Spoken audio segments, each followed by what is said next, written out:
अॼु जी कहानी आहे पीउ जी इच्छा। हिकिड़ा पीउ पुट हुआ, ॿई पाण में घुमण लाइ निकिरनि था त समुंड जे रस्ते हिकिड़ी नाव में घुमण लाइ निकिरनि था, पर अधु रस्ते में अहिड़ो को तूफ़ान थो अचे, नाव रास्तो भुलिजी करे ॿिए रस्ते निकिरी थी वञे त उते परियां परियां पाणी पाणी, ॿियो कुझु ॾिसण में नथो अचे।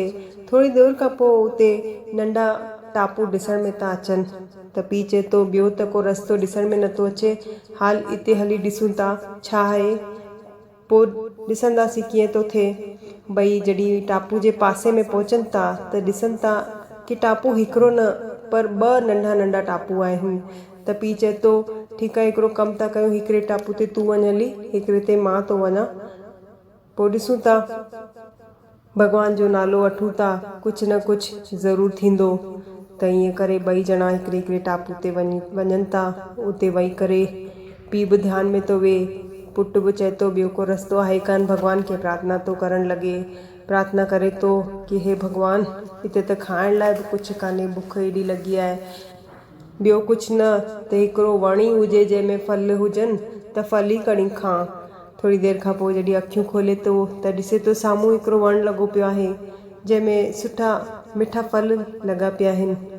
फल तोड़े करे खाए थो, वरी चए थो भॻवान त इच्छा पूरी पियो करे, वरी ध्यान में वेह थो, वरी चए थो कि भॻवान राति बि थियण वारी आहे, कोई झोपड़ी ठही वञे ऐं साथ ॾियण लाइ को स्त्री अची वञे त केॾो न सुठो थिए।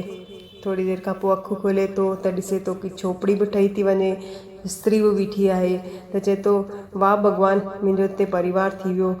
त थोरी देरि खां पोइ चए थो भॻवान, जॾहिं सभु इच्छाऊं पूरी थियनि थियूं त छो न मां हितां निकिरी वञा, त छो न हिकिड़ी नाव अची वञे जंहिंमें वेही करे मां पंहिंजे परिवार खणी निकिरी वञा।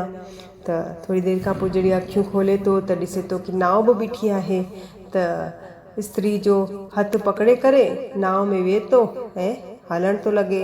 त एतिरे में आकाशवाणी थी थिए, पुटु अकेलो पियो वञी, पीउ खे नथो वठी वञी। त पुटु चए थो मुंहिंजे पीउ खे हुनजे कर्मनि जो फल पियो मिले, हुनखे भोगण ॾियो, ॾिसो अगरि हू सचा हुजनि न त हुननि जी ॻाल्हि पूरी न थिए हा, कॾो को ध्यान में त हू बि वेठा आहिनि, पर हुननि जी त कुझु बि ॻाल्हि तव्हां कान ॿुधी आहिनि। हिते ॾिसो मूंखे खाइण लाइ बि मिलियो, घर बि मिलियो, स्त्री बि मिली वई, हाणे नाव बि तव्हां मोकिली, त मतिलबु मां सचो आहियां, मुंहिंजे पीउ जो कर्म हूंदा त हू भोगनि, हुन में मां छा थो करे सघां। भॻवान चए थो पर पुटु ॿुध त सही कि तुंहिंजा पीउ घुरियो छा हो। त पुटु चए थो हा ॿुधायो कि हुननि छा घुरियो हो। त भॻवान चवनि था कि पीउ तुंहिंजो जॾहिं खां उते वेठो आहे ख़ाली हिकिड़ो ई ध्यान में मगन वेठो आहे कि जेको मुंहिंजो पुटु इच्छा करे पियो हू हुनखे मिलंदो वञे, ऐं हू हुन जे करे ई तोखे ही सभु मिलियो आहे। त ओॾी महिल पुट जी अखियूं खुलनि थियूं, अखियुनि में पाणी थो अची वञे ऐं पंहिंजी ग़लती जो अहसासु थो थिए। त असां मां घणेई ईअं आहियूं कि जेसिताईं माउ पीउ आहिनि तेसिताईं हुननि जी क़दुरु असांखे कान थींदी आहे, छो त पीउ जी ख़ाली हिकिड़ी ई ख़्वाहिश थींदी आहे कि ॿारनि जी कहिड़ी बि ख़्वाहिश अधूरी न रहे।